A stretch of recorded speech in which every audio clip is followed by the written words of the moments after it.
Hello everyone, Adrienne here. So, today I'm going to be doing a very highly requested Absinthe Frequently Asked Questions video.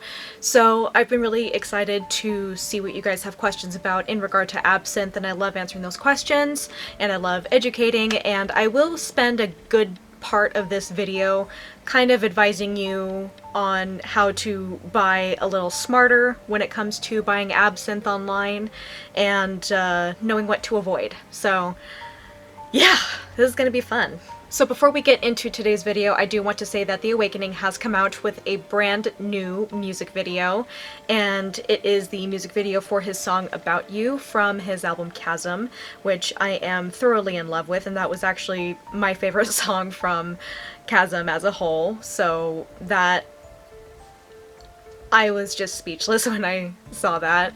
I was just so happy when I saw that there was a new music video and that it was for About You. So that was thrilling. That was absolutely thrilling. So go into the description below so you can check out the music video, and please show The Awakening your support. Go subscribe to The Awakening on their YouTube channel so you can stay up to date on any news that they may have, or music videos, tour dates, whatnot, and be sure to follow them on their website as well. Speaking of The Awakening, I will soon be doing my video on the Project Goth playlist tag.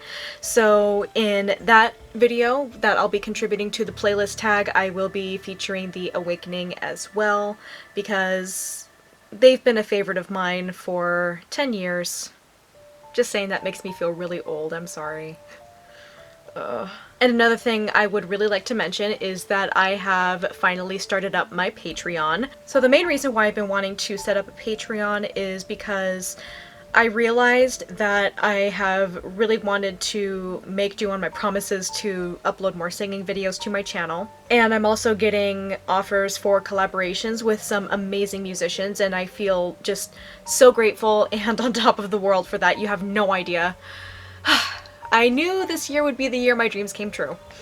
Let's just say that.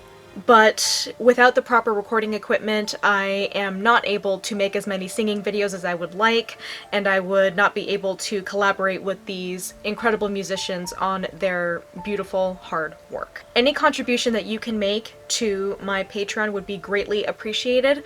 I am still in the process of figuring out what perks you get for each tier that you donate, but anything that you can donate is really appreciated. I am wanting so badly to get that recording equipment so I can finally work on more singing videos and finally be able to collaborate with these musicians on a higher quality level and to a satisfactory manner, because let's face it, my camera microphone sucks. The microphone that Kenny got for our gaming videos sucks and cannot handle my voice, and even if I put my camera on one end of the room and go to the opposite end of the room, I still blow out the microphone and it still sounds awful. I'm sorry. But that's why I would like to have that new recording equipment. Again, if the idea of me posting more singing videos as well as contributing to the music projects of some incredible musicians, please consider supporting me. Even the smallest bit that you can contribute really means a lot, and it really is appreciated. The link for my Patreon will be in the description below. Alright, let's get on to the video. Alright, That Queer Goth Witch asks, what is a cheaper but great quality absinthe? So, really depends. I would say that Pernod Fils, which is still a brand that is still made even now, which is fantastic. It was a brand in the early 19th century, and it still persisted to this day. I'm very happy about that. So that's a really good basic absinthe for someone easing into it. It still has that signature anise, like black licorice flavor that we all know and love from absinthe. So that's kind of a good warm-up for absinthe. I think the first time that I bought a bottle, it was $35. It's a really good basic absinthe if you do want to get started and you want to start on a full bottle. For people just getting into it, I wouldn't recommend investing in a full bottle. I would recommend trying to find sample sizes of certain brands if they are available. There is Grand Wormwood in it, there is anise, there is fennel, there are several other spices. I don't know, people differentiate between Pernod Fils and absinthe, but they're basically absinthe, okay? Yeah. And the Big Bad She-Wolf asks, when did you try absinthe for the first time? So the first time I tried absinthe was in March of 2015. I was in New Orleans, and this is where I met my good friend Rose Sinister. I wasn't quite 21 yet. Not yet, but everyone that I was with obviously was, because I was the youngest person there. And one of the people whose houses we were staying at did have absinthe readily available, and they said, hey, you want to try some? And I tried it, and I felt the magic in the air, baby. It was wonderful. So I think I've been addicted to it ever since. Maybe addicted's not the right word. Oops. But I fell in love with absinthe at that time, and after I turned 21, I did start investing in absinthe equipment as well as different brands of absinthe to try. Having absinthe for the first time in the absinthe capital of the United States, definitely memorable. Alright, Fox Stitch asked, I want to get more into absinthe, but I feel as though sometimes the licorice taste is too strong. Do you have any recommendations?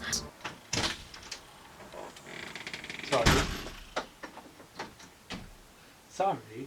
Are you really sorry? I am. It's just my phone was not as charged as I thought it was. Yes, there are absinthe brands out there that have a less pronounced black licorice flavor, but I feel as though a lot of the sweetness from absinthe does come from the anise flavor as well as the sweet fennel flavor, as what tends to be in absinthe sometimes. So you are more than welcome to look for brands that do not have as pronounced of an anise taste. I can leave links for where you can find that in the description below. Abigail Sharples asks, how did you get into absinthe? So when I think I was 11 or so years old when I first discovered that absinthe was a thing. So I saw that scene in Bram Stoker's Dracula where Dracula and Mina are drinking absinthe together, and that scene has always stuck with me, and I'm just like, absinthe, what is that? That is so cool. Oh my god. It's great. So it really got me curious. I looked into it, and I was really fascinated by all of the aspects of absinthe, as well as its controversial history and its interesting reputation. Okay, Hellenist Punk asks, who would you want to have absinthe with? Which would you have, and what's your favorite brand? That first one's kind of a loaded question there. So, as far as who I would want to have absinthe with, I would love to have absinthe with Charles Baudelaire. I'd love to pick his brain while he had a glass of absinthe with me, because I really think he was a genius and definitely way ahead of his time. Which would you have? I think I would share Jade 1901 with him because it's excellent, and I think he would appreciate seeing what high-end brands of absinthe are available in today's absinthe market. And I would have to say that Jade 1901 is my favorite so far. I still have many other brands that I can try. Shatin Schwan asks, favorite absinthe cocktail? I have two. I have two favorite absinthe cocktails. My first favorite one I would have to say is a Sazerac cocktail, and fun fact, that is actually the first cocktail ever made, and it was basically dreamed up in the 1920s during the Prohibition era, so that's really cool. And then another absinthe cocktail I love is called The Awakening. It just is.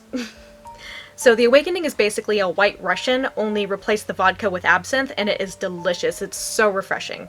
I already love coffee, so when you combine coffee and absinthe together, it's so refreshing, okay? Shatin Schwan asks, do you like other recipes beside ice cream?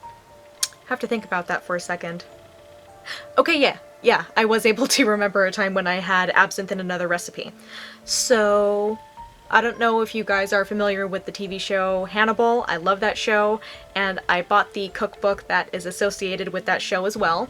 And I love cooking. Everyone who knows me knows that I love cooking, and it's what I do in my new job now. I cook because I love cooking, okay? And one of the recipes in that Hannibal cookbook was for the snails and mushrooms in absinthe cream. So, I tried it, and oh my god. that was delicious. So it was basically heavy cream, absinthe, and salt. But the complexity of the flavor that was in that absinthe cream was just amazing. And it's more like a drizzly sauce that you put on top of the mushrooms and snails. So yeah. Nick Scargill asks, what are your preferred absinthe brands and favorite absinthe cocktails? So my favorite brands of absinthe would be Jade 1901.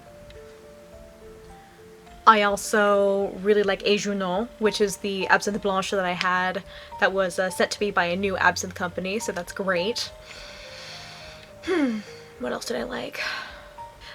Even though it's not a traditional absinthe, I still really enjoyed Absinthe Gothica. They have recently reformulated it to not have that artificial black coloring, and they have lowered the alcohol content to 66%. So if you guys want to check that out, you most certainly can. Just look at the links below. And I also love Vieux Pontarlier, and I love Heritage. So those are my favorites. Royaume de Sacré-Cœur asks, or says, I guess, Absinthe c'est la boisson de quartier chaud de Paris. Yes, it is. Not exactly a question, just a statement. It's definitely still popular in Paris, and I'm very, very happy about that. I'm glad that the legacy has persisted. Winfe LHN asks, what do you think about Taboo Absinthe? Is it sold in the United States? I've not heard of Taboo Absinthe, and if I've not heard of it, obviously I can't really say if it's sold in the United States or not, but I'll be sure to look into it. A Basic Witch asks, if you had to choose between wine and absinthe to drink forever, which would it be? That is so hard because I love both of them. Being a French woman, I love both absinthe and wine. It's a struggle, okay? It's such a struggle. I'd have to say absinthe because it's a bit more versatile than wine, because surely you can cook with wine, you can, have mulled wine, things like that, but I feel like absinthe, there is more variety and more possibilities that you can do. Like, you can cook with absinthe, you can make so many different varieties of absinthe cocktails, and you can make other absinthe recipes and everything like that, so I feel like absinthe would be the superior choice in that regard. And A Basic Witch also asks, when are you coming to Paris to drink absinthe with me? I wish it was soon, but I can't afford to travel right now. I'm sorry. Ugh. It sucks. I'm sorry. Okay, Elfie Music asks, have you collected any antique absinthe items such as posters, spoons, or propaganda? Unfortunately not, because absinthe antiques can be rather pricey, and I'm very, very upset about that. It really sucks, but of course it's antiques. What do you expect? A friend of mine actually found an absinthe spoon in the Goodwill in Selah, where I grew up. So that made me upset that I didn't see it first, but hey, kudos to her for finding it, man. As far as antiques are concerned, the closest thing I have are reproductions of 19th century glasses and absinthe spoons. Among my collection of absinthe spoons, I have two varieties that were made to celebrate the building of the Eiffel Tower in Paris in the 1889 World Fair. So there's this one. So you can see the handle is made of the Eiffel Tower, and then it says 1889 right there. So that's really, really, really nifty. I think that is so beautiful. And the other one I have actually has more of a kind of picture mural thing going on that is so pretty. And then the holes have just like your regular standard, like small kind of colander like holes, and then has the kind of flower cross kind of pattern thing. It is so gorgeous. I just love it. So those are two that I have that are reproductions of 19th century pieces. Tips for beginners with absinthe, or your absolute favorite one. So for beginners, I would highly recommend, if you are able to, go to a bar that you know serves absinthe, and if they do specify that they serve it in traditional French style, then I definitely recommend checking that out. Be sure to ask for French style, because if you ask for Czech style, they will set it on fire, and you do not want that. Oh my god. So avoid the fire. That's the most important thing, okay? But make sure it's French style, make sure you avoid the fire, and if you do like it, you can certainly look online for sample sizes of different brands for you to try. I know that MaisonAbsinthe.com has a sample set of 5 absinthes that you can try, so that's really cool. And I know that Alandia has a whole bunch of sample sizes of absinthe you can try. For example, I have a sample size of Strong 68, which I will be reviewing very soon. Really excited for that. Okay, Sherry Ferry asks, what about your recommendation on good books on the history? I'm always looking to add to my library. So, on books on the history of absinthe, I'll be totally honest, I haven't really done that much research on books about absinthe, but I know there is one on MaisonAbsinthe.com among their kind of miscellaneous section. It's called Absinthe, the Cocaine of the 19th Century. I can't promise that the information in there will be accurate, but it's worth checking out if you want. Living Dead Ghoul, hi Gabby, I miss you, asks, any new brands you've come across recently that you enjoy? Recently. I guess Mansynth is really good. I had to think about that for a second. Mansynth was actually surprisingly good, and it was at a mid-range price, so if you're looking to give that a try, I say go for it. Okay, Dark Magic... I'm sorry, your username got all cut off here. Is there anything folks should know about ordering absinthe in bars versus at-home consumption?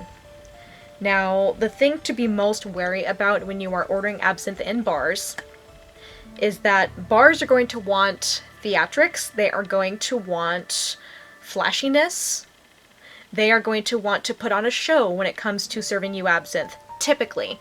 So what that typically will mean is that actually a lot of the bars, and, you know, friends have actually contacted me about horror stories that they've had in bars where they've had absinthe, and most of them involve fire, and I'm like, no!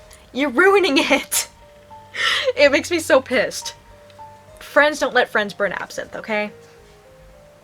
It's not cool. It's not cool at all. So, beware of fire. That is the #1 thing. So if they specify on their menu or on their website that they serve it French style, that's going to be your best bet. And if you have any questions about how they're serving it, you can certainly ask management, you can ask the bartender, whatever. Just make sure there's not fire involved, okay? But if they insist on fire, and they insist that fire is traditional, get the hell out of there, man. Just don't do it.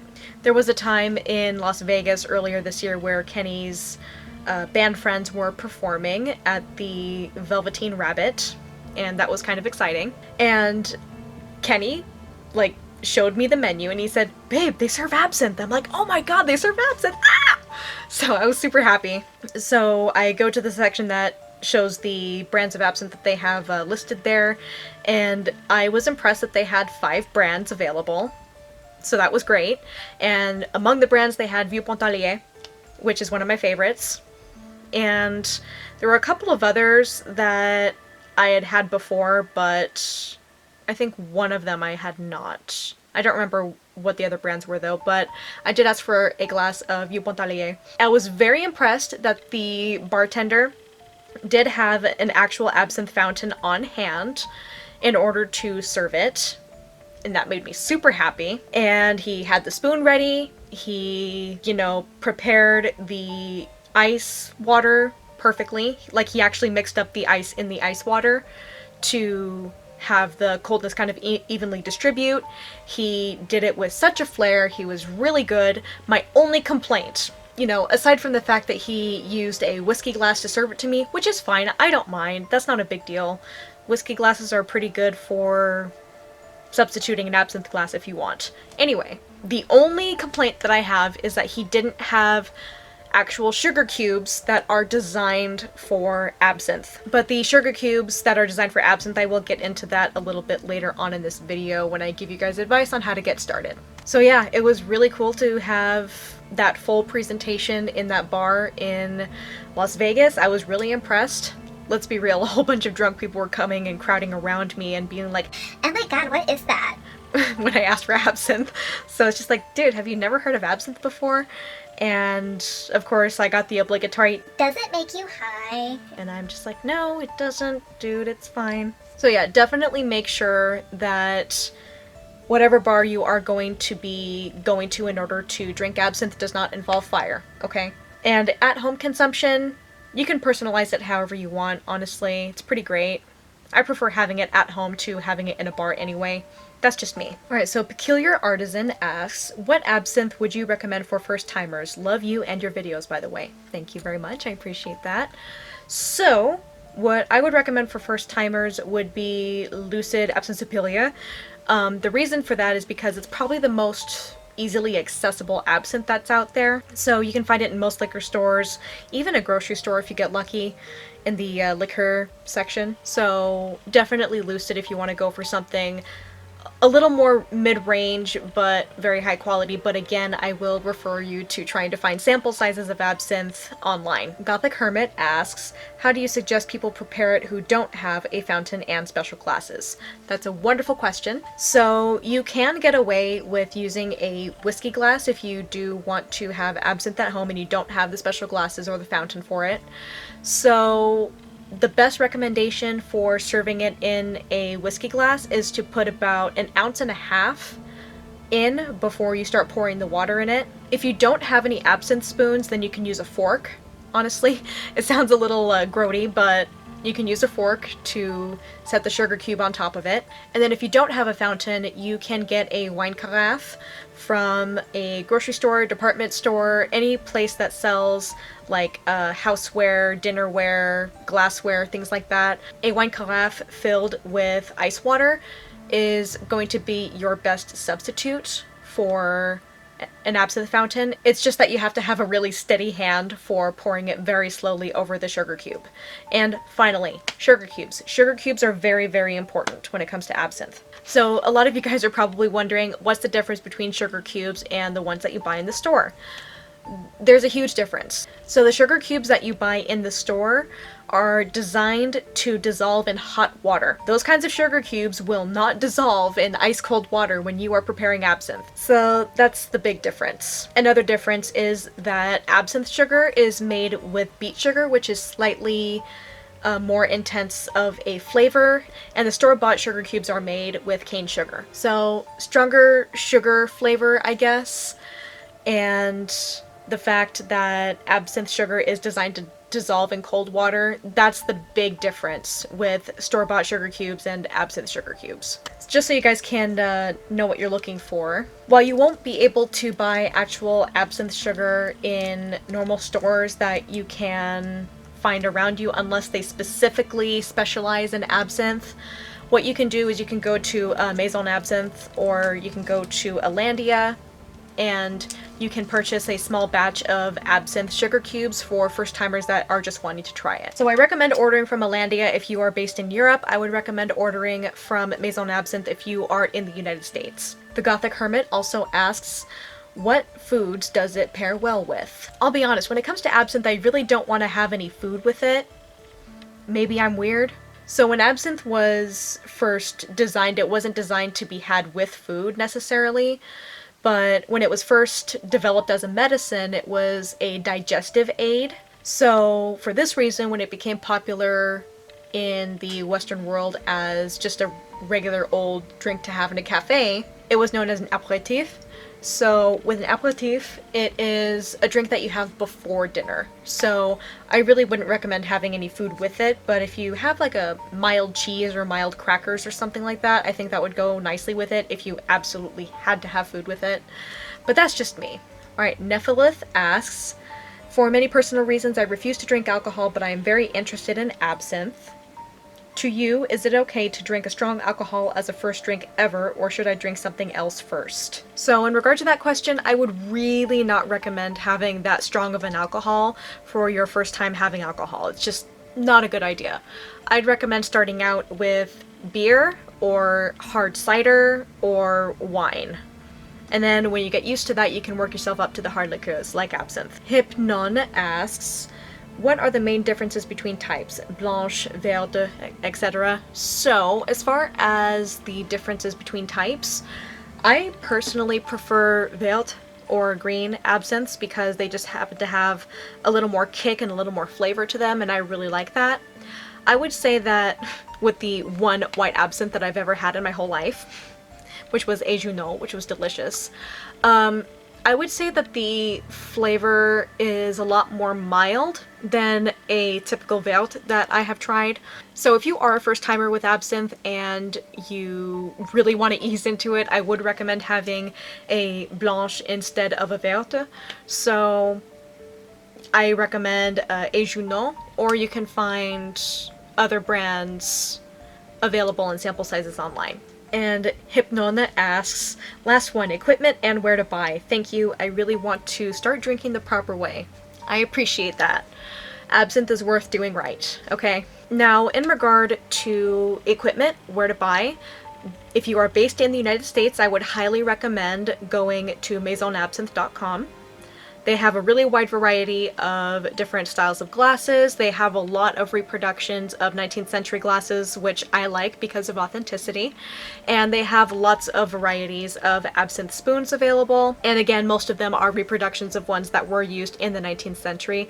And there are a couple of other kind of novelty ones as well. So you can get your glasses there, you can get your absinthe spoons, you can get absinthe fountains there. If you wanted to get a reproduction of a carafe that was used to kind of pour ice cold water over a sugar cube that would have been used in the cafes in Paris in the 19th century, you can get reproductions of those as well. They're really cool. You can also get your absinthe sugar at maisonabsinthe.com because, again, I really recommend that you get the right kind of sugar when you're having absinthe for the first time, okay? Now, if you are based in Europe, I would highly recommend that you go to Alandia. Alandia is where I've gotten a couple of my kind of novelty absinthes that I've had. Alandia is where I got my bottle of Absinthe Gothica, and like I said, they have reformulated it to be without the artificial black coloring. So I'm really sorry it's not black anymore, but it's still strong and it still has the same flavor, I promise. So you can get lots of different absinthes there. You can get the sugar cubes, absinthe spoons, varieties of absinthe glasses to buy, and you can get a pretty good deal on fountains. But again, I would highly recommend that you buy from there if you are from Europe. If you order from Alandia and you're based in the United States, shipping will be a bitch, okay? Trust me on this. Harley's Angel asks, what about absinthe made it so romanticized among the artists in the late 1800s to early 1900s? That is an awesome question, and I'm really glad that you asked. So, one of the things about absinthe is that it was loved among all classes. So, it was loved among the high-class aristocrats, it was loved among the poor people, especially because it was particularly less expensive to make at the time when it was so popular. But it was also favored by artists and writers and painters and musicians.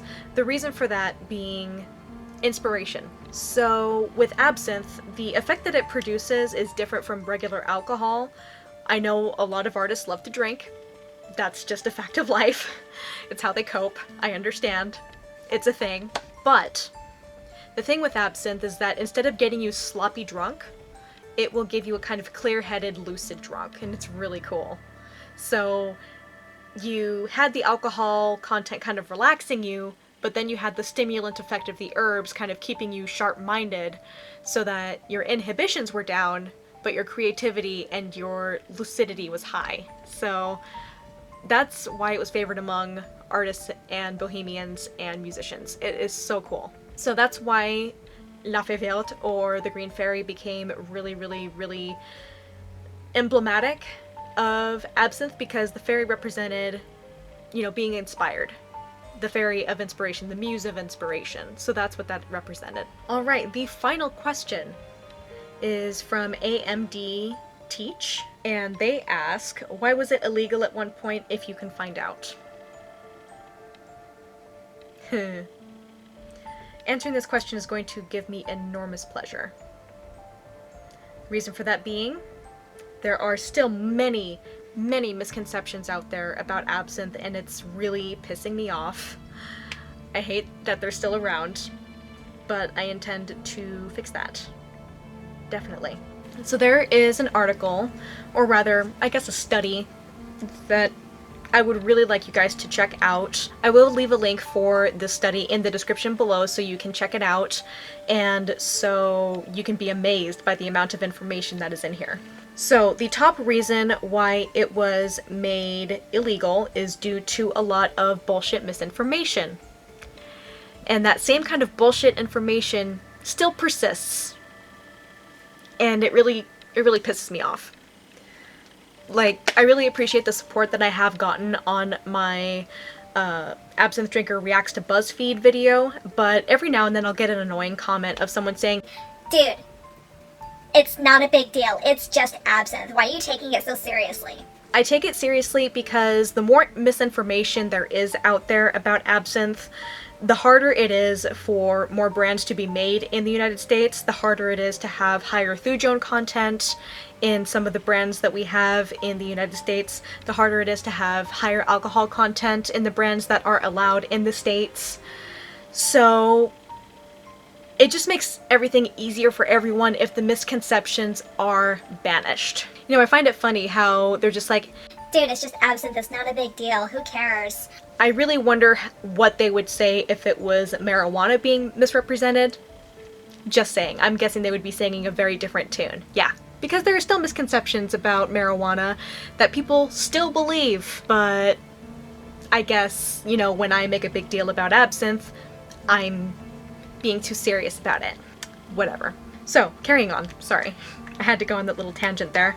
So again, it was misinformation that caused it to be banned. Now, one piece of misinformation is that Thujone caused hallucinations and poisoning of the brain and horrific things happening there, madness. And part of the reason for that is because a lot of low quality absinthes were being made that were made with copper sulfate, which was extremely toxic. So what happens when you have something toxic? You're gonna hallucinate. You're gonna have a really bad reaction to it, okay? And it didn't have so much to do with Thujone as it did with the low-quality toxic absinthe. So, upon seeing these cases becoming a little more and more prevalent, a lot of scientists out there would test pure wormwood oil or pure Thujone on animals to see how they reacted to it, and of course they hallucinated, they had a bad reaction to it, and some of them died. It just is horrible. It makes me really upset. So they thought, oh, well, if it does this to animals, imagine what it can do to humans. Thujone is harmful. It'd be the same if someone came out and proclaimed coffee was deadly just because of the caffeine content. And the reason that they proved it was because they injected a rat with pure caffeine and it died. It's the exact same thing, okay? If you inject anything with pure Thujone, or if you inject anything with pure caffeine, it's gonna have a very adverse effect, okay? So that's part of the bullshit that was being misrepresented about absinthe, and unfortunately it still persists. Another piece of misinformation that has persisted is that absinthe makes you high. So there was another scientist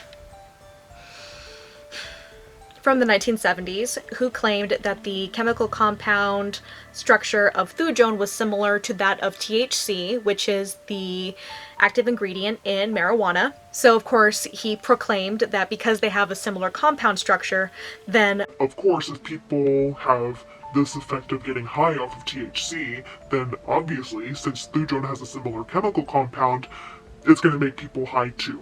that's not necessarily true. In high doses, Thujone is a convulsant and is not terribly pleasant. But even in the bottles of absinthe that have a higher Thujone content, you would die of alcohol poisoning several times over before you would start feeling the effect of the Thujone and start convulsing from it. So it's in trace amounts of absinthe. It's barely enough to even affect you, okay?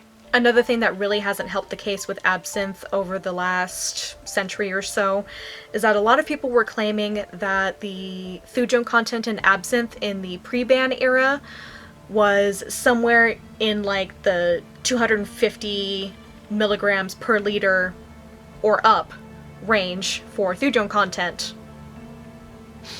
Which again, is not true. So basically, when they tested pre-ban absinthes from the late 19th, early 20th century, and they tested modern absinthes, they found that the Thujone content of pre-ban absinthes were ranging from 0.5 milligrams to 35 milligrams of Thujone per liter. Again, that is not anywhere close to people claiming that it was upwards of 250 milligrams per liter. That's just ridiculous. So that kind of lends some more credence to people saying, oh, well, the absinthe now isn't real because it doesn't have as much Thujone as it did in the pre-ban era. no, the standards are almost the same. And that's why I hate that beginning of the BuzzFeed video for Americans Try Absinthe for the First Time, because the implication, of course, is that there's some magical ingredient or something different about pre-ban absinthe than there is to modern absinthe now. You know, that claim that they had of, oh, people claimed that absinthe was a hallucinogenic, but modern absinthe has not proven to be so. High quality and properly made absinthe in the 19th century did not cause hallucinations. It was the cheap, toxic knockoffs that did. So I really hate that all absinthe is painted with the same brush, and as a result of that, people think, oh, well, absinthe now is not real. It doesn't have the Thujone in it, so it can't make you high. It can't make you hallucinate. And every time I hear someone lying about how it made them trip balls or hallucinate, I just want to punch them in the face! I'm good. I'm good. Everything's fine. So the claim that pre-ban absinthe had way more Thujone than current absinthe does, it's not true. So for the European Union, the Thujone content has to be 35 milligrams of Thujone per liter of absinthe or less. So any absinthe that is made or imported to the United States has to be Thujone free. Now, the definition of Thujone free by the FDA is, I know it sounds a little bit confusing when you hear Thujone free. Thujone free does not mean no Thujone. Thujone free, by the standard of the FDA, means that it has to be 10 milligrams of Thujone per liter of absinthe or less. So as long as it meets that standard, it is still real absinthe, it still has Thujone, it still has wormwood, it is genuine. And it is not outside the realm of possibility to find something with that similar of a Thujone content in the pre-ban era for absinthe.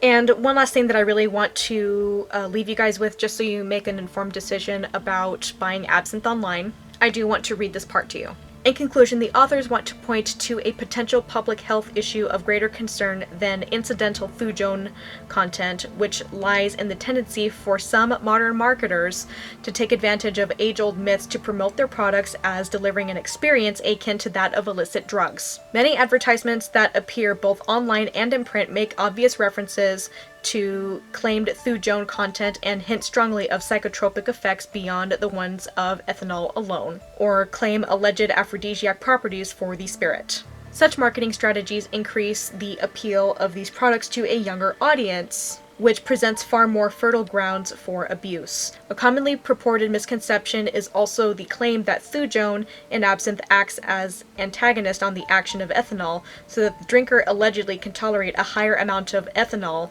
without experiencing adverse effects. This may lead to trivialization of alcohol-related harms and could have grave health consequences if the consumers misjudge their driving abilities. Carrying on, it has become evident that a significant percentage of consumers and potential consumers want the myths about the psychotropic properties of absinthe to be true, even in the face of compelling evidence that they are not. For these consumers, absinthe, without its drug-like allure, is no longer interesting. In this misapprehension, they are encouraged by a handful of unscrupulous manufacturers who continue to hype the Thujone myth.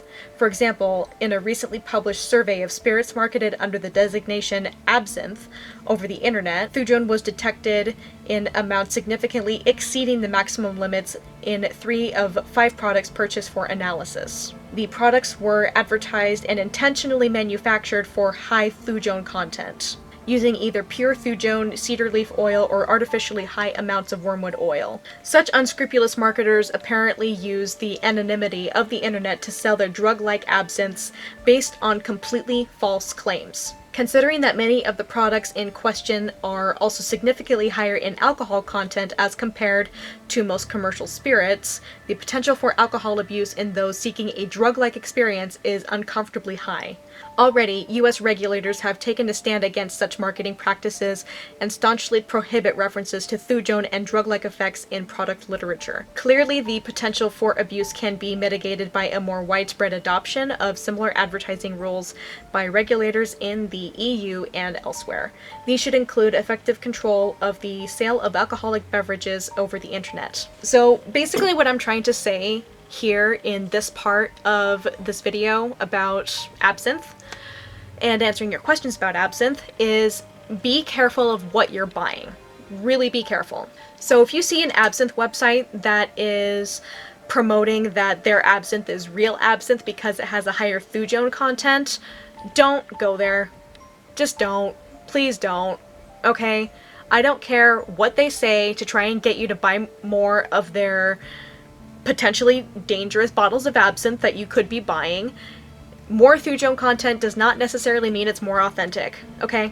So if you see a website that is really pushing that idea that their absinthes are real because they have a super high Thujone content, like what was had during the 19th century, which is false, stay away from that site. Do not buy absinthe there. It is potentially dangerous. Just don't do it, man.